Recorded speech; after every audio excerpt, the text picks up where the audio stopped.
Right on, Woody. Great to meet you, man. It's nice to meet you too. So I'm looking forward to getting into cowboy yoga and your life and music and everything that makes up your evolution as a musician. So thank you. Oh, And I want to begin that process okay. with 4 years ago. We were trying to figure out this pandemic. It was raging. How are we going to get through it? And it really went through the artistic community quite specifically. How did you make it through that time period? And how did it influence this album or the way that you do things now? Well, didn't affect me that it affected everyone. But, I had two kids and a wife, so it wasn't any I just raised my family, Yeah. and there wasn't really like anything. I didn't get any of the benefits if you were getting into that of the COVID. I mean, I Right. had, I didn't get the hardcore practice. I didn't get to learn. Yeah, I was just like trying to get my kids to do online schooling, Yeah. which was brutal. And I think I failed at that. But I had a good time Yeah. and they had a good time. But yeah, it definitely was surreal. I was in Los Angeles, so it was definitely surreal because there was around that same time too, there was riots going on. And people in LA don't really take things all too serious, or they take it too serious, so you're just like, I think there's like a plague, but you're out protesting. It was a Yeah. lot of confusing things, because everyone's about the government doesn't know what they're talking about. And so, I mean, we're here now, same thing, Yeah. you just try to raise your kids and or try to just function and like do with that. So I don't really know what music wise, like there wasn't a lot of it. Trying to think if I was working or not. No, I was working a little bit. There was still like some stuff going on, so I was still like playing on some movies. Actually, yeah. Now that I think about it, I played on Steven Soderbergh movie. I had a recording studio in LA called Electrovox. It was pretty cool. It's like the oldest private recording studio in the world, I guess.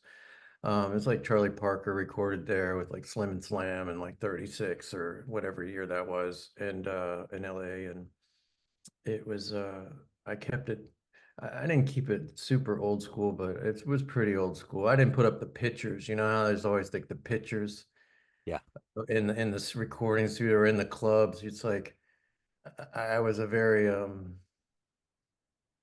more in the moment. I thought people, if you were going to record there, why would you want to see the past?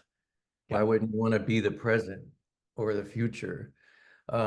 But it's inspiring. So yeah, I didn't have any pictures up, but I could have had Charlie Parker up there instead of the Beatles. Yeah. Absolutely.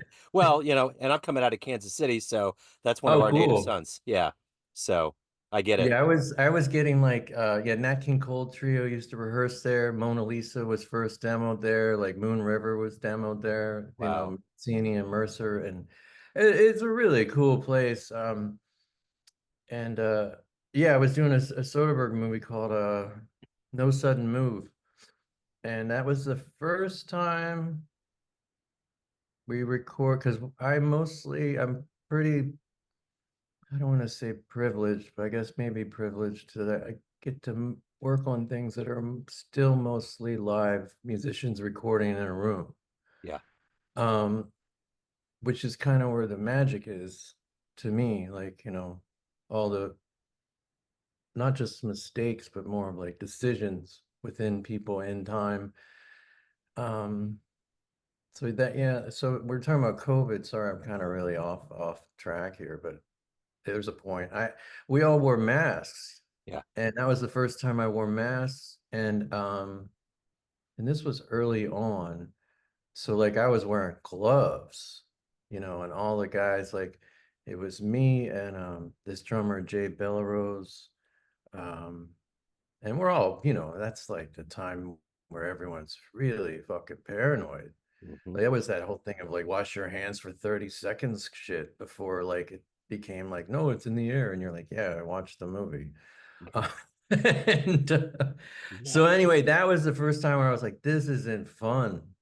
Like, this isn't fun with the mask on. This isn't fun. This isn't how I want to record music Yeah. with people. It just doesn't feel natural. I can't breathe. Yeah. I Yeah. mean, and at that time I was like, because there was no I was coming up with my own rules. Everyone comes up with their own rules. And I had someone recommended something and I was like, this is great. And I went with it. And it's you know those construction masks that they have with the big orange Oh, yeah. circles?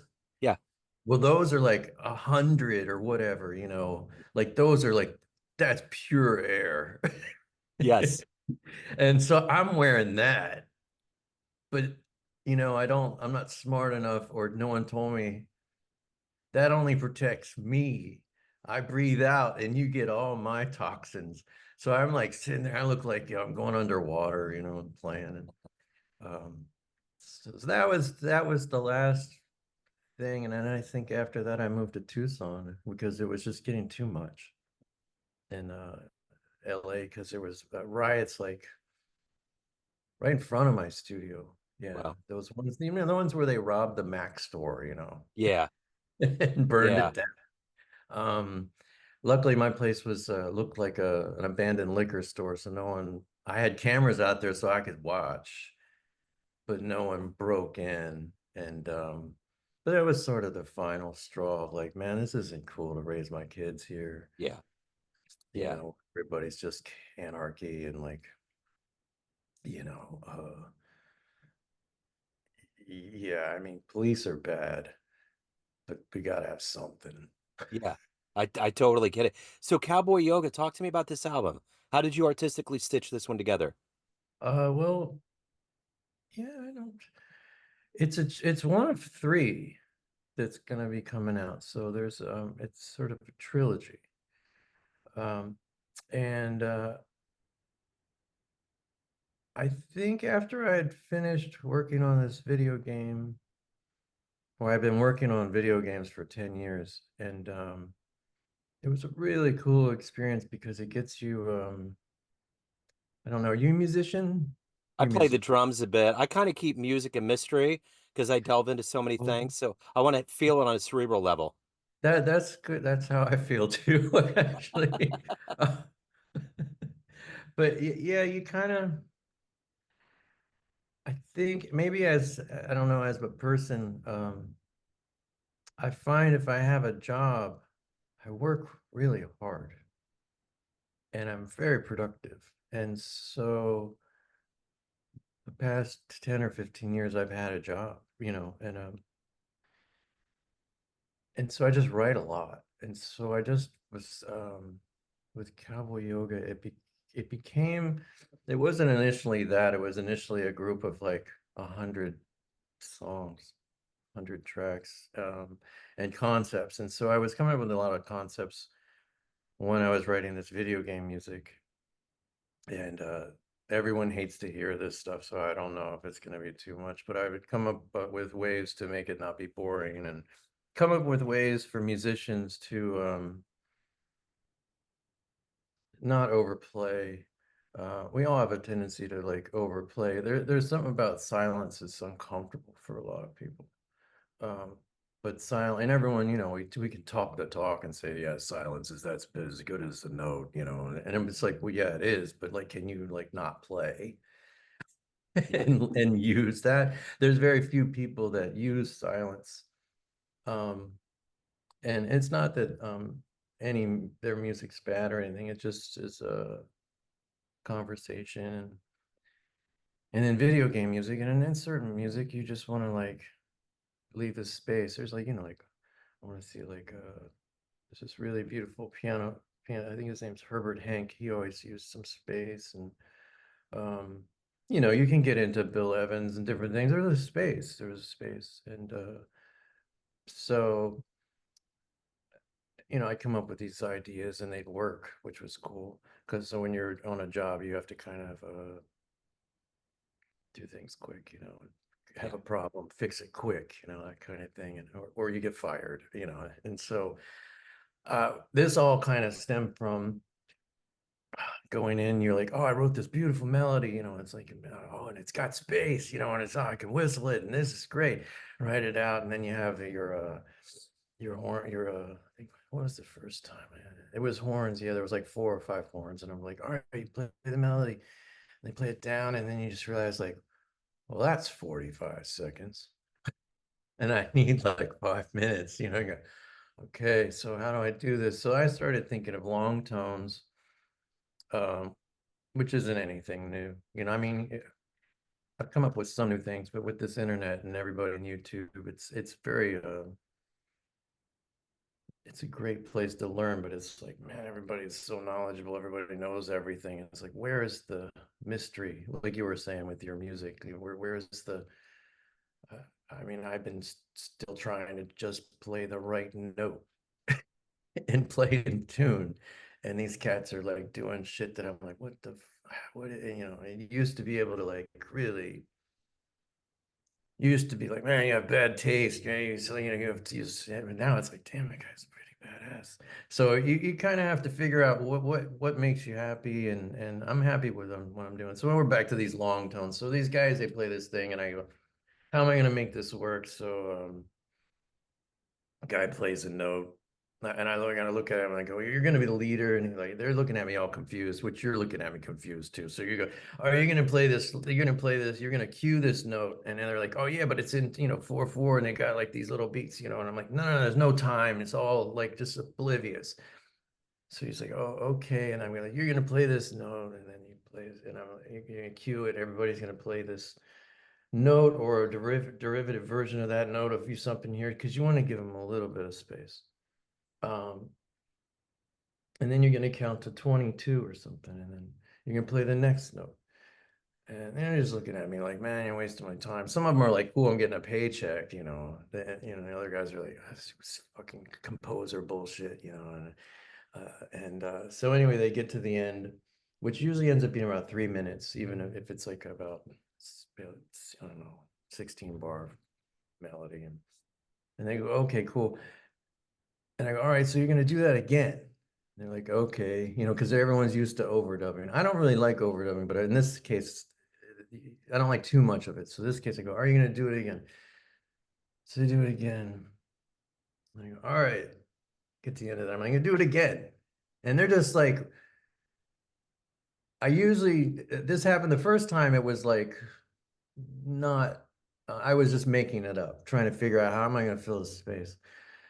After that session, I started realizing this is a really great warm up for these guys, even though they don't need it. I need it.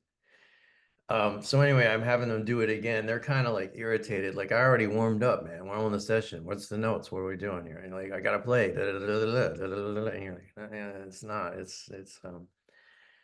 So after 3 or 4 passes of this, without them listening to what's playing back. And also, I forgot to say it's not in time. So they're counting in free time. So and there's no rhythm, there's nothing to grab onto.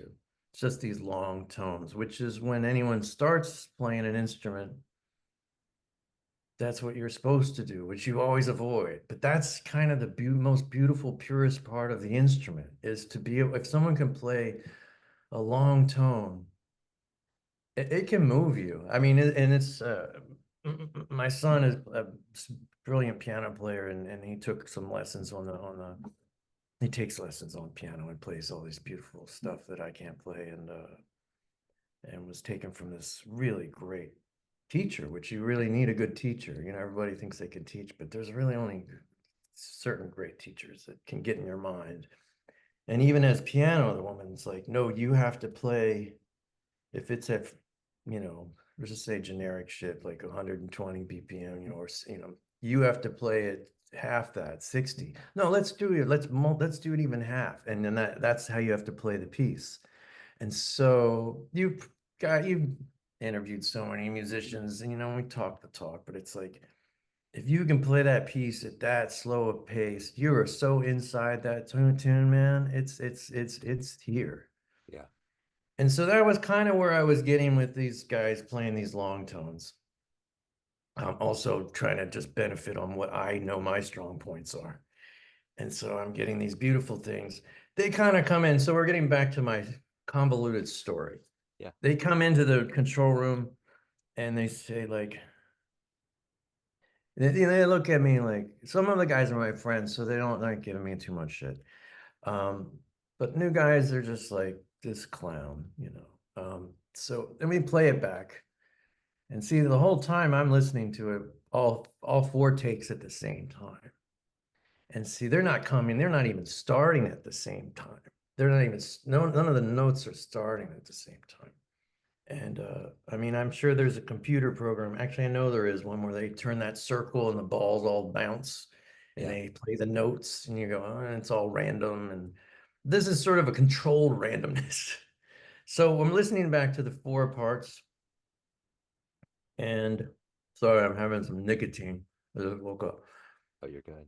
It's and I shit you not, and I'm not going against anything, but it's the closest I've ever gotten to Gil Evans orchestrations. Every time I do it with this concept. And I mean, I'm stretching it there out, but in my mind, I was like, holy, this is like the notes are going like this. You know, they're like it's flowing like you know, waves. And I'm like, holy shit, man. And it all happened organically. It wasn't like I'm sitting at the keyboard or, you know, I wrote it out. And you could write it out, but it just gets so in your head. It's like this is so natural. It's like a performance. Um, so you get kind of it was really I was taken back of like, oh, this is something, I'm onto something, you know. And so later that night we were playing a gig, and my friend Keefus, he's this insane keyboard player that's a composer too now, and I think he always was, but he had this open mic. Well, you know how people have jams or no wait, what do they call them? Everybody gets to play 15 minutes. Open mic. Yeah. It's like open mic though, but for misfits. Because Keefus and I play with this guy T-Bone Burnett, and we're just all a misfit club. And Keefus is just out. He plays a clavinet with a paintbrush. You know, it's like and um and it's musical. It's not noise. And so he invites me down, and you know everyone gets 15 minutes, and I keep going because I'm still conceptualizing, and I don't want to like everyone's playing music and they're real good, or you know everyone's trying to be something or try to get something, you know, or try to get the gig or whatever. And I'm just thinking, oh man, what one song could I do for 15 minutes? What every time I go down there, I'm like, what would be a 15-minute song? And I'm like, wait, this is it. This is the song. These simple melodies where one person cues three or four note phrases, counts to 20, three or four note phrases, counts to 20. Then by the middle of the tune, when you read the whole head down, one person solos. I'm giving away my secrets, but that person who is probably, you know, you get the guy, it depends who it is, but most of the time, like I said, people overplay, but this um beginning of the song puts you in such a mind that if you overplay, it's so profound. But if you don't, it becomes also just beautiful piece. So you always have this where a solo is supposed to be a solo. You know, when someone says, "Yeah, you know, I'm working on my whole life practicing for solos." Well, are you working to play pure, or are you working to just regurgitate all the shit you've learned? Which is kind of, I'm not knocking it, but that's like people are so inside everything. They're like flipping Parker, flipping this, doing this, and it's like, yeah, but it's still that. Where's like Rasan? Where is this purity that like you could make a mistake and it's coming? Where's the Miles aspect of it? Where's this? So I play this, I go that night and I play, and I was like, holy shit, this is this is something else. And I'm playing drums. Where you were talking about playing drums, I'm playing drums. I'm not really a drummer, but I can play drums. Yeah. And then we're playing in this pieces in 5/4, and I can play this one beat that I really liked. It was like something off like I don't think it was a Kanye West thing, but there was some good Kanye stuff too on the drums. But I'm playing this 5/4 thing, and randomly, like I was talking about this guy, Jay Belrose, who's my best friend, one of my best friends, this drummer. That's when I didn't know him then, and he saw me play. And he's one of the top, this is the best drummers of all time in my mind. And I see him like weeks later, and he's like, "You played that song, and you were playing drums." And he goes, "Man, you were so great." And he wasn't bullshitting me. And I was like, "Oh man, I'm like, I must, if I'm pulling the wool over you, god damn, I must be onto something." So that's kind of where it all came from. And I know you were asking about cowboy yoga, but that's kind of where it's coming back to. I was like, how do I, if I can do these things, how does it translate in the real world and not just video games and not just like atmospheric things and ambient music. Um, and then to come around with Bill Frisell, um, who by the way is just beyond a musician, beyond like um, God, just one of the best people. And I'd always been a fan of his, not even a fan. I was just like in the 80s, I'm 54. So that was like to me like there was it wasn't much to save your ass then, It was Yeah. like you had maybe Tom Petty. I mean, I remember later on meeting Mike Campbell and saying, "Thanks for saving the 80s for me, man." Because it was, and I'm not a hesher, but I was like, God damn, there was so much stuff that was not happening in my mind. But yeah, Frizzell and Zorn and Rebo and Waits. And I remember like my first um introduction. I think I was like 16 and like visiting a friend in Boston, and they were playing me like Farrah Sanders and Tom Waits and and like you gotta check this guy like Mark Rebo and Bill Frisell. And I was like, holy shit, this is this. And so I was kind of like, oh, you can be your own thing and not and still be like you can cut against the grain and still be like accepted, which is a tough gig, you Yeah. know.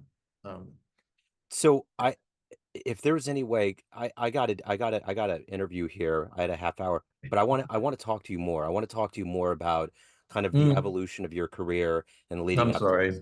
No, no, no, you're good, dude. And that's what I want. I want this free flow. So I think we've kind of scratched the surface of the album. So if we can come back and do a part two at some point when it works, I would love to delve in more because this. Cool. What's up, man? Oh man, it's just it's constant battle of life. How are you doing? I'm good. You know what? I got to tell you, I didn't do this on purpose, but I love Jiminy Glick. I went to the dollar store the other day and I got some glasses, and Those I are really good. like them. They're actually pretty cool. So Do you use them for reading or just for looks? reading, yeah, my eyes are shot, man. I usually They don't look put them pretty on good. camera, but I'm not at that. I'm 51. I'm not at that old guy point. In fact, last week I had my colonoscopy, my first real induction into old manhood, and that was quite a trip. But I'm not quite ready to have anything hanging from my neck. I just can't do it, man. I'm all that. I haven't had I'm 54, hadn't had the colonoscopy, putting it off. I wear two different kinds of glasses. I have it hanging from my neck. I can't see. I have these glasses. Yeah, it's like I can't read music without I these. know. It's like, Actually, when you get real old and you're fighting the whatever the bullshit lines and stuff, which I am, yeah, I actually have these glasses for computer monitoring. So it's like just yeah, like you can go and get if you get a good optometrist, you can go there and say, I need to be able to read from this exact distance. yes, And so yeah, it's definitely funky, but yeah, you're old, man. It's yeah. old. It's okay. It's all right. I dig it. I love the wisdom that comes with it when you've been around for a little while. It's that Benjamin Buttons thing. Maybe. You know, I, I'm as you've known, I'm a rambler, and it I, was maybe sometimes it is, sometimes it's not, yeah. Well, I'll tell you But what. I wanted to just kind of start off with, last time we got a really good insight into cowboy yoga, which was wonderful. And what I'd kind of like to do here is talk about the guy from Oil City, PA, that grew up and became the musician that you are today, and just kind of riff off of that.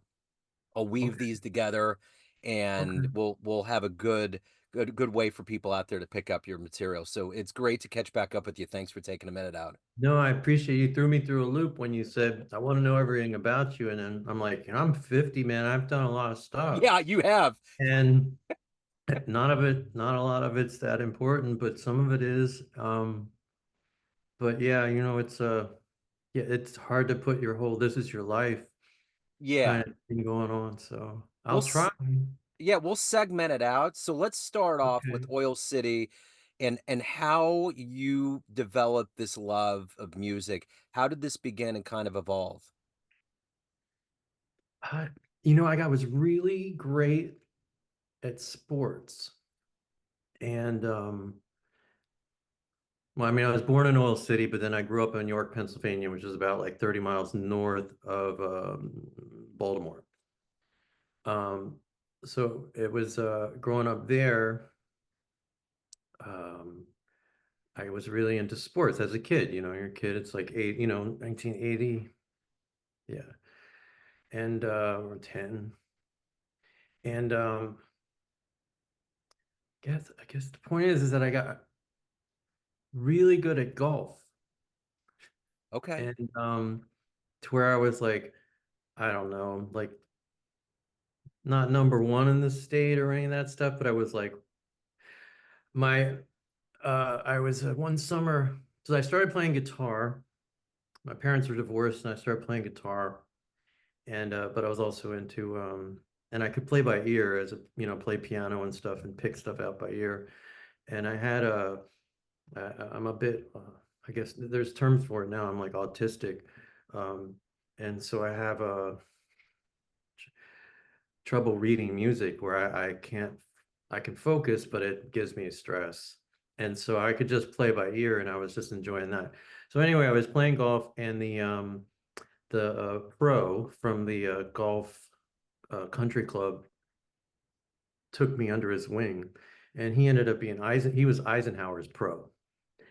And so every morning I was hitting these balls doing 350 yards drive. I mean, I was really good. I'm gonna brag. I mean, I was really good.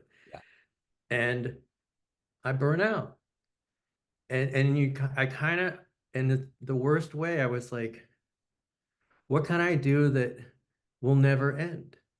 That will always be a progression of learning, and I'll never be the best at it, or I'll constantly do it. So I started playing guitar. And I mean, it's a curse because there's always something to learn. You're never like quite there, even though you might be, or, it's always man, that guy's really good. And it's like a constant like, okay. And so to go from there in a really funny segue, because I had a funny life, I won't lie. Yeah. I've been told I'm comical, sort of. So high school, I played music. I was in a pop band that I quit because I wanted to be a serious musician. They ended up going on being signed in this huge pop band, like called Live.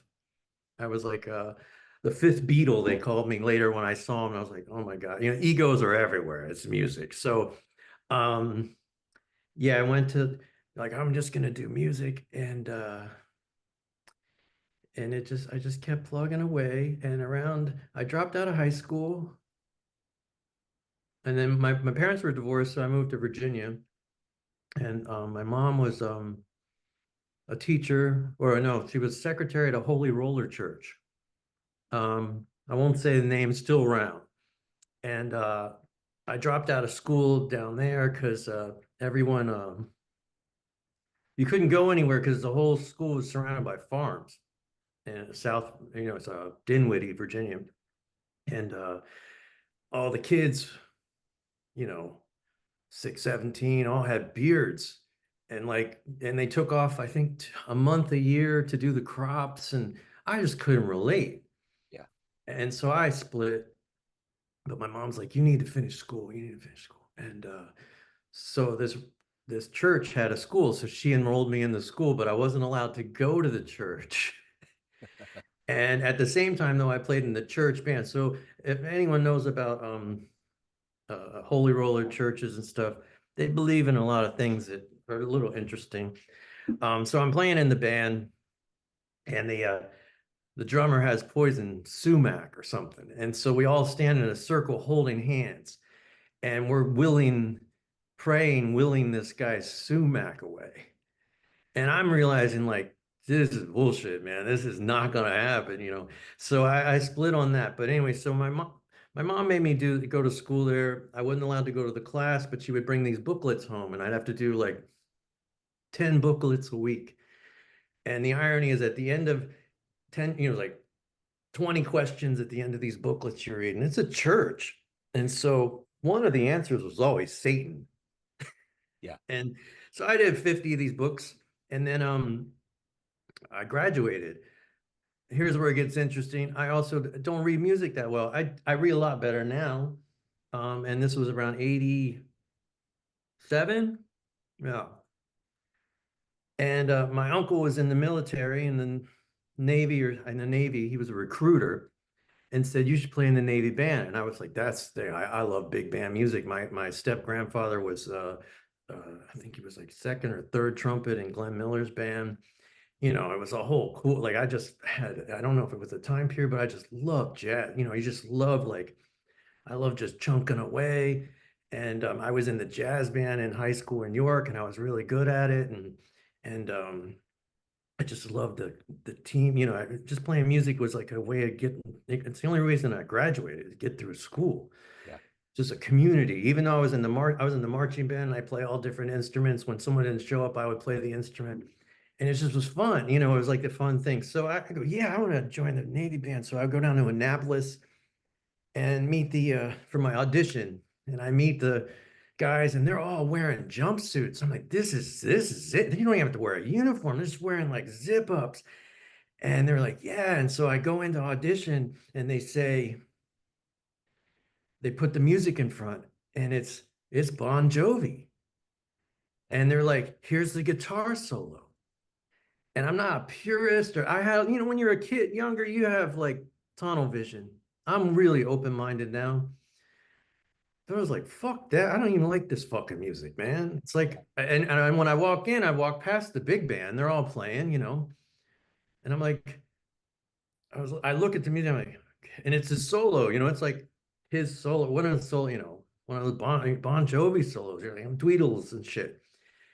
And I'm telling them, I want to play the big band stuff. And they're like, oh no, you're going to be playing for the people on the ship. There's only one big band in the whole Navy.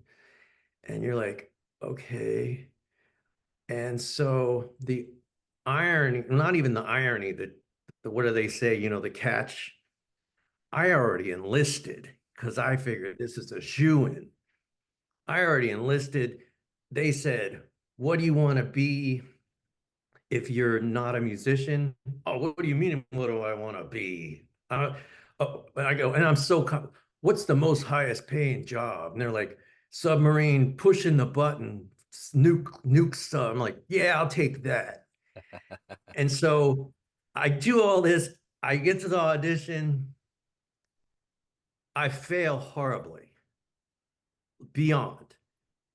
And they're like, you're going to be swabbing decks, boy.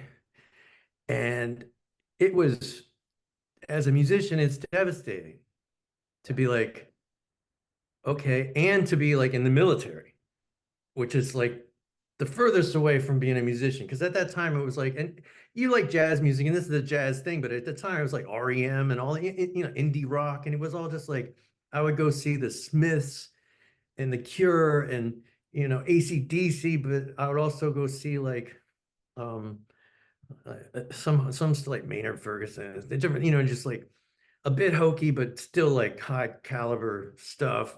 Yeah. And I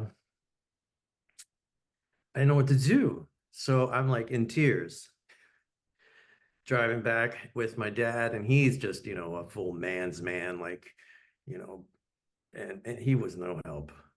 And I'm like, I'm just fucked. And I started thinking like, wait, because I'd already graduated from this high school in Virginia, this Holy Roller Church. And somehow I just started thinking, I was like, and I found a loophole. So the church wasn't it's a high school diploma, but it's not accredited by all the country. Yeah. So I could go to like a religious church in Ohio, Yeah. a college. Yeah. And so I begged and wrote a letter to the governor saying, I really want to go back to high school. And because I was 17. And somehow, man, I pulled it off and I got to go back to high school. So I went back to high school. So I graduated twice, high school. And I wish I would have learned my lesson. But yeah, I went on from that. Then ended up going to college for a little bit to be a jazz musician. And then realized that one, you don't really need to go to college to be a jazz musician. You need to play it. Yeah. And two, you run out of money quick as a kid in college. So I ended up dropping out after a second semester. But at the same time, I got to study with all these great people in Virginia, like all these uh, like uh, like Wynton Marsalis's dad, and uh, and also since I dropped out, but I was friends with everyone at the school and the teachers, and they liked me. I would sit in on all the lectures and stuff, even though I wasn't in school. So I got to like hang out with Gunther Schuller and like really like, I mean, some of the cool stuff too. Like I remember going to see like John Scofield play solo and give a clinic. And I remember like he had really cool boots. Like I had something about his boots. He had these Beetle boots and and different things like that. And then that kind of ties into Bill Frisell because at that same time, as a kid growing up then, jazz is dead. That's been dead a long time, and at that time it was like I think there was like Mo Better Blues and different things. And there was Wynton, which is he's a monster, but he's kind of like how kid I know I talked shit last time of how the kids are all really high caliber, Yeah. but actually everyone now is like Wynton. Yeah. And you go like, okay, I can't really talk shit about any of this because you're a badass. Yeah. And you can kind of go, well, is there taste?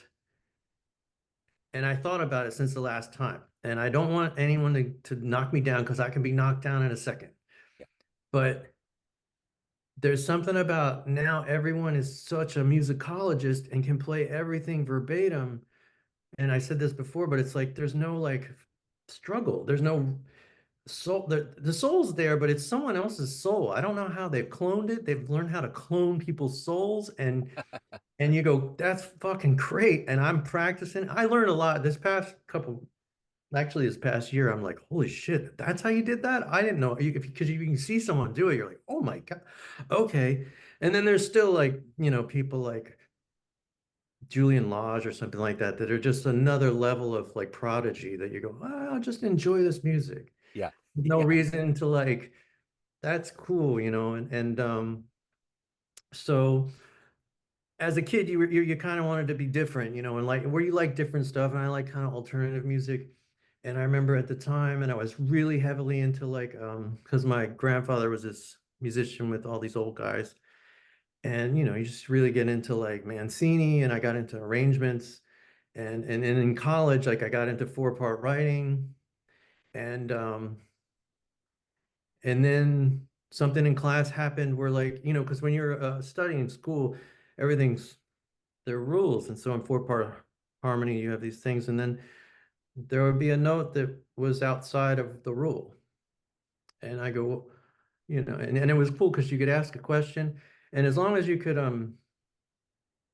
you'd ask the question, but if you could answer, as long as you could answer in a logical way, it was right. So it was kind of like this really opening of like, music's finite, but there's all these different ways to explain how you get it. So I go, what about this note that doesn't fit in this harmony? Oh, that's called decorative. And then that was it for me. Yeah. So I was like, oh, so there, if it doesn't fit, you call it decorative. You call it like it doesn't fit, but you give it a nice word. So it doesn't really matter. You go, oh, the rules are broken. And after that, I should have studied more, but I kind of just gave up because I was like, oh, you can do whatever you want and it's all here. Um, so going into that, there was a time, there's this guy, John Zorn, Yeah. and and I think my one friend went to Berkeley School of Music, who's I think he's a drummer for Guided by Voices now or something. But I'd go up and see him at Berkeley, and he turned me on when I was 18 to Tom Waits, Eric Dolphy, all the hip cats. And I rode the train, and back then they had a smoking car. You could smoke on the train. It was as cool as it get. At that time, it was like, this is cool. Yeah. And so I got all into that stuff, and then somehow discovered Frizzell with Paul Motion and John Zorn. And so I used to go to New York a lot and see Naked City. And it turned out the wedding band I used to play in Richmond, Virginia, Joey Barron was the drummer, used to be the drummer. And so there was always this tie-in. And then continuing, because I know we don't have a lot of time. I was working in Virginia playing. It was cool.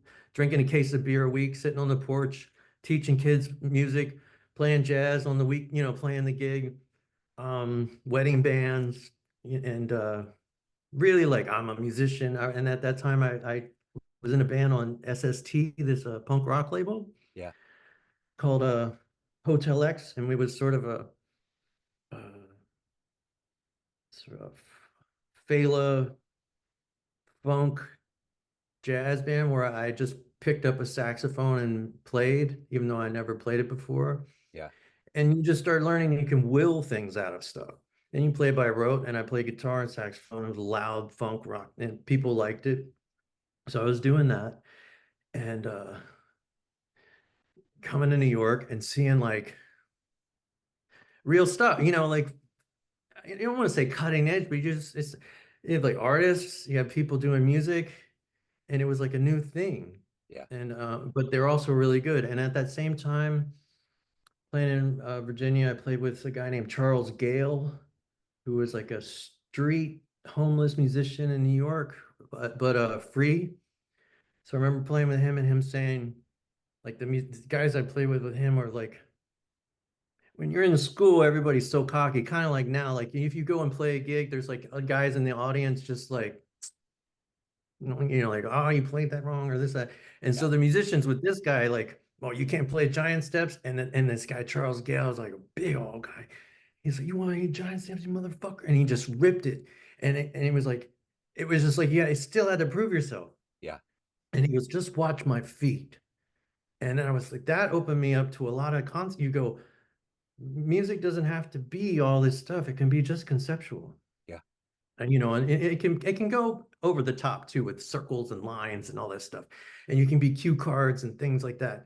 Um, so anyway, there was that time period, and then there was a couple times where I used to open for Medeski, Martin, and Wood, Yeah.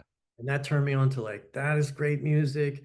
And I was also in a Puerto Rican salsa band, and one day the keyboard player couldn't do the gig, and you would all the guys are Puerto Rican in the band, and they were like, we're playing this party, the keyboard player can't make it, and you're like, I'm playing the Montunos, the dun dun dun dun dun dun, dun dun dun dun dun, all the rhythm stuff.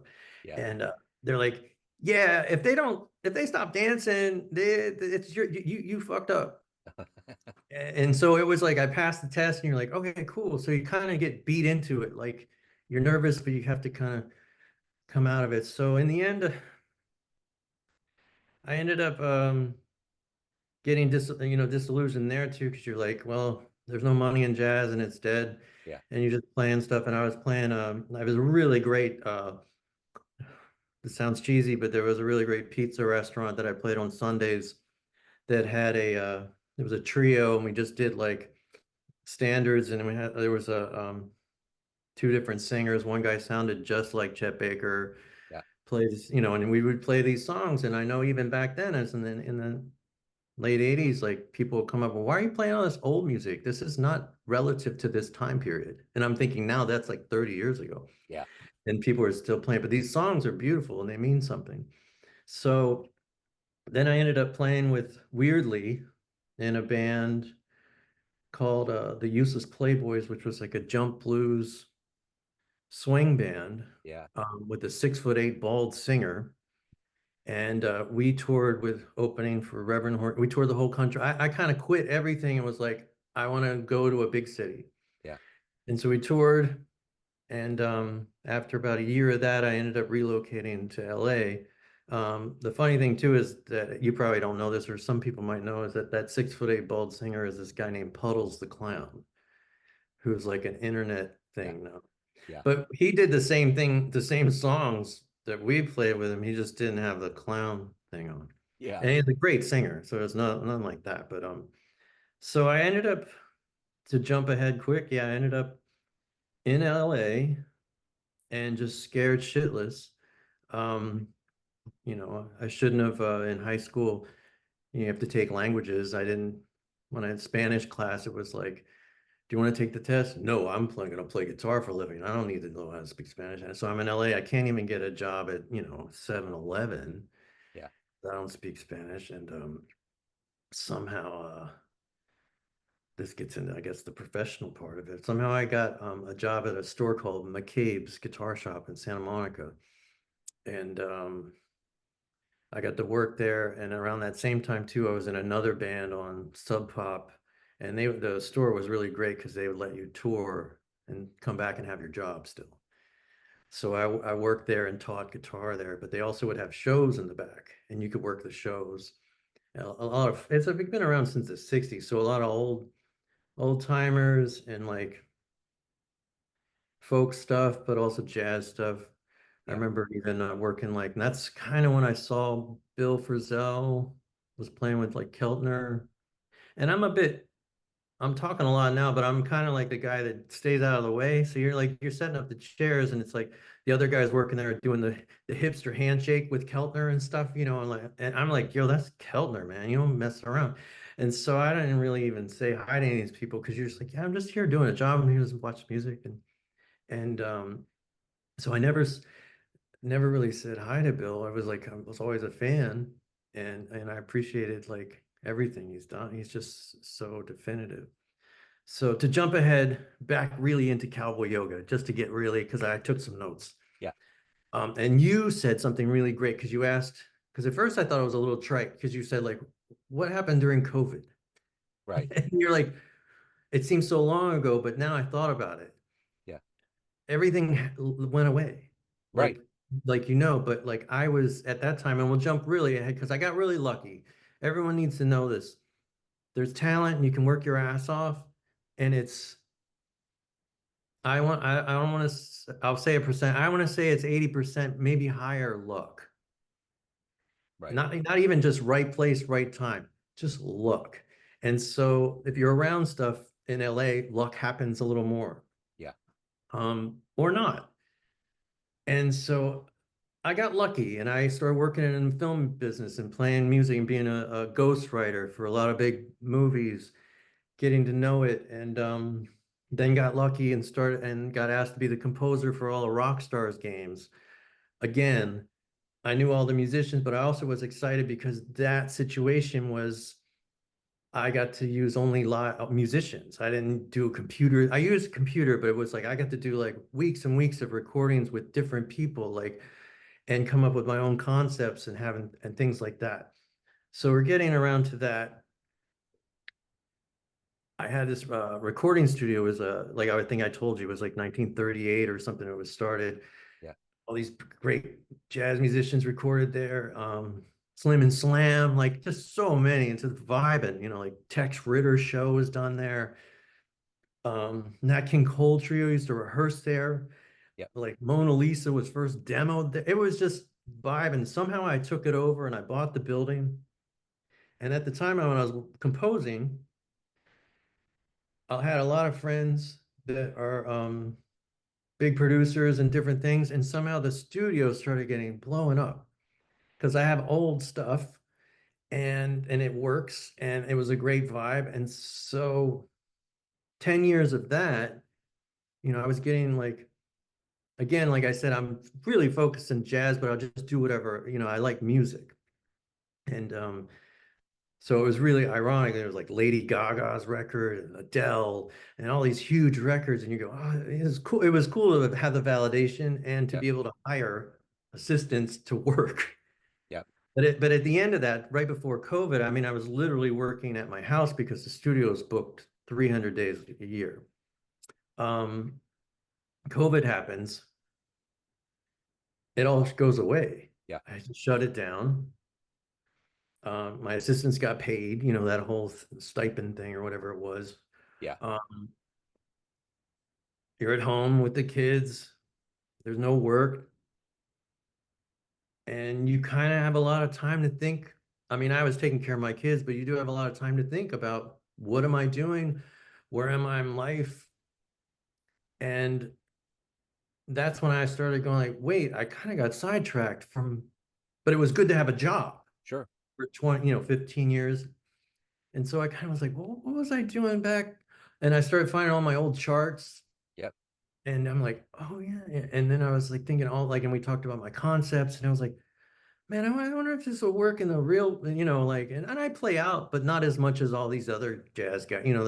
I really have appreciation of the guys putting it out there all the time because Yep. I was going to play you a piece, Real and then I quick, was, we're at mhm. 30 right now. Yeah, I see 19 says 19, 9 minutes. Oh, Oh, what? okay. Yeah. Oh, So yeah, no, yeah, So yeah, we can count it down. We're good. I just wanted to give you a heads up.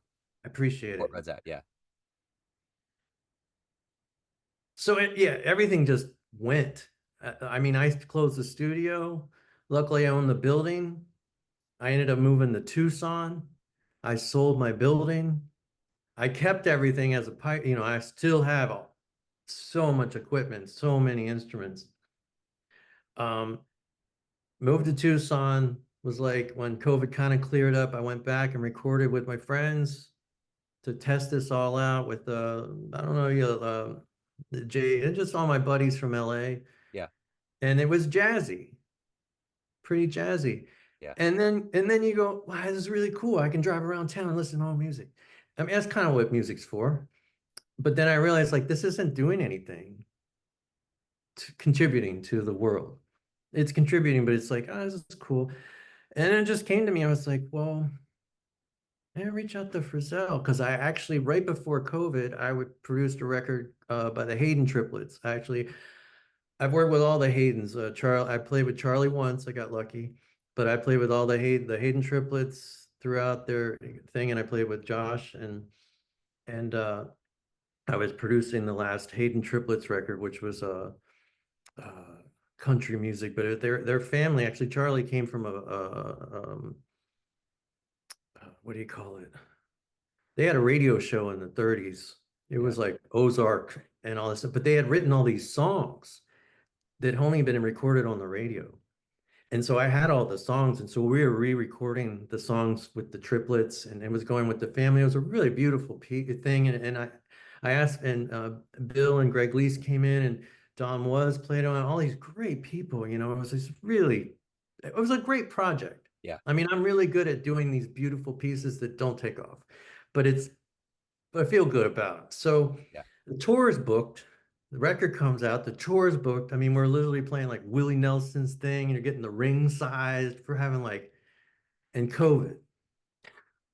And so that kind of happened. But that was my first time playing with Bill, and I could hang. I was like, I mean, I could you play what you know, and just fucking leave it alone. Yeah. It's like.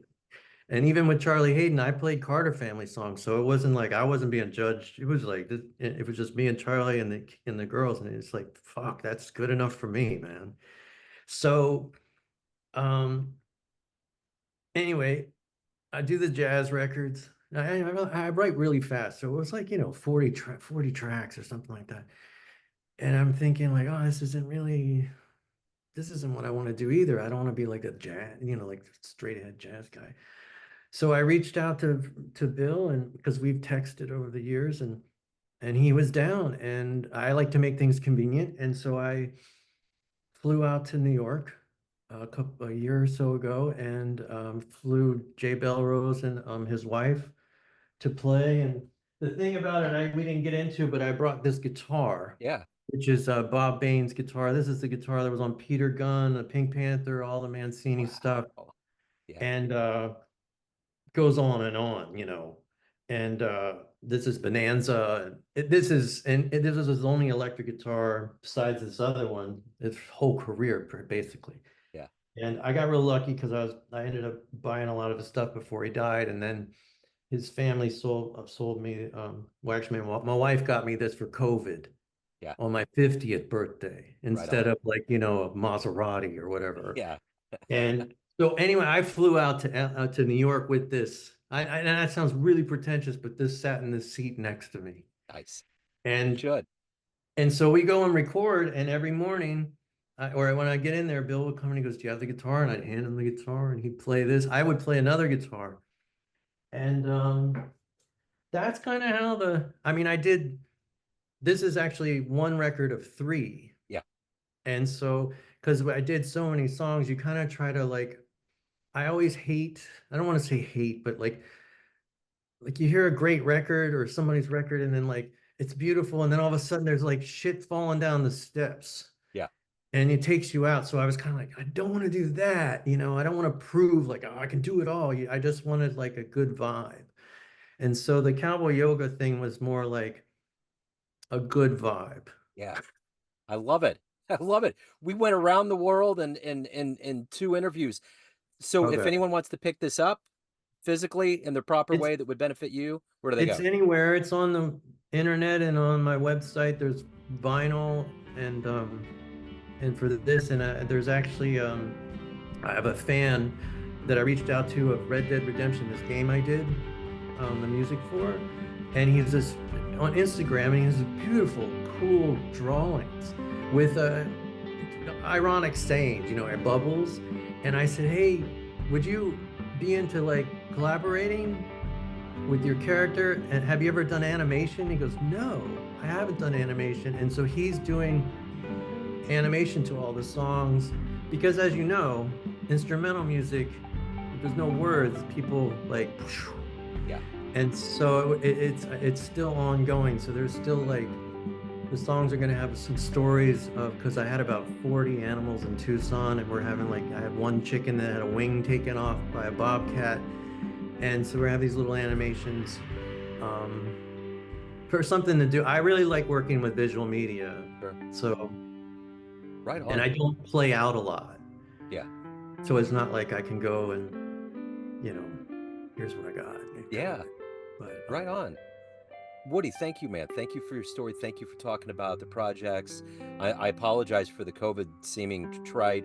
I just felt like it was no, a I huge didn't mean it comment. in an insult. Yeah. I was more of just like, what? Yeah. Well, it was such a But now tsunami. deeper, you're like, it's destroyed. It's destroyed Yeah. things. Yeah. Yeah. Yeah. Amen. You Yeah. don't. I love it. Woody, thank you, man. I appreciate it. Best of luck with everything. I appreciate it too. Thank you so much. Cheers, man. Take care.